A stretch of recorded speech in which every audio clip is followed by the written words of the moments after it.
पर्व की हार्दिक बधाई देती हूँ।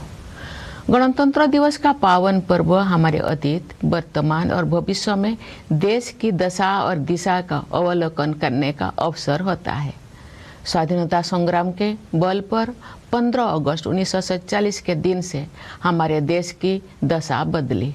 भारत स्वाधीन हुआ। हम अपनी राष्ट्रीय नियति की निर्माता बने। 26 जनवरी 1950 के दिन से हम अपने गणतंत्र को संवैधानिक आदर्श के दिशा में आगे बढ़ा रहे हैं। उसी दिन हमने अपने संविधान को पूरी तरह से लागू किया। लोकतंत्र की जननी भारत भूमि उपनिवेश के विधि विधान से मुक्त हुई और हमारा लोकतंत्रात्मक गणराज्य अस्तित्व में आया। हमारा संविधान विश्व इतिहास में आज तक के सबसे बड़े गणराज्यों का आधार ग्रंथ है। हमारे संविधान में निहित न्याय, स्वतंत्रता, समता और बंधुत्व के आदर्श हमारे गणतंत्र को परिभाषित करते हैं। संविधान निर्माताओं ने राष्ट्रीयता की भावना तथा देश की एकता को संवैधानिक प्रावधानों का सुदृढ़ आधार प्रदान किया है। लौह पुरुष सरदार वल्लभ भाई पटेल ने हमारे राष्ट्र का एकीकरण किया। पिछले वर्ष 31 अक्टूबर को कृतज्ञ देशवासियों ने उत्साहपूर्वक उनकी 150वीं जयंती मनाई। उनकी 150वीं जयंती के पावन अवसर से जुड़े स्मरण उत्सव मनाए जा रहे हैं। ये उत्सव देशवासियों में राष्ट्रीय एकता तथा गौरव की भावना को मजबूत बनाते हैं। उत्तर से लेकर दक्षिण तक तथा पूर्व से लेकर पश्चिम तक हमारी प्राचीन सांस्कृतिक एकता का ताना बाना हमारे पूर्वजों ने बुना था। राष्ट्रीय एकता के स्वरूपों को जीवंत बनाए रखने का प्रत्येक प्रयास अत्यंत सराहनीय है। पिछले वर्ष 7 नवंबर से हमारे राष्ट्रीय गीत वंदे मातरम की रचना के 150 वर्ष संपन्न होने के उत्सव भी मनाया जा रहा है।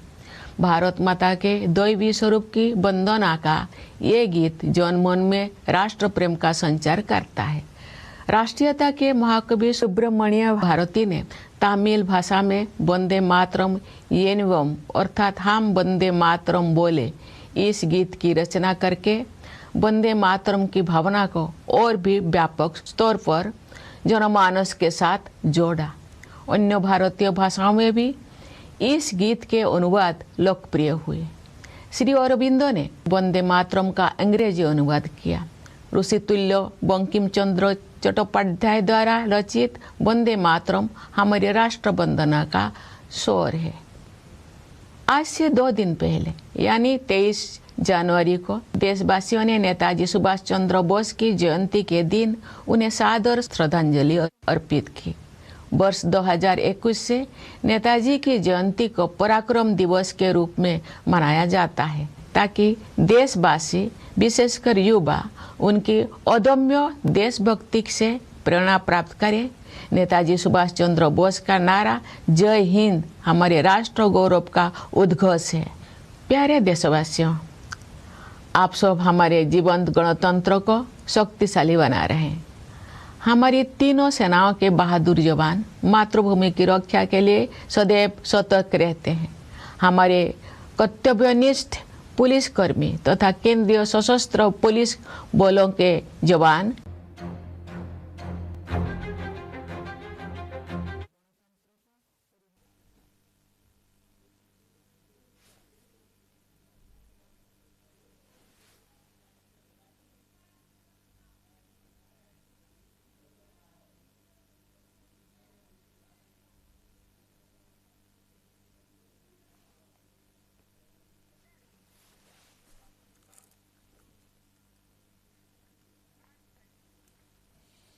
वहीं इधर गणतंत्र दिवस से पहले सीमा क्षेत्रों में नियमित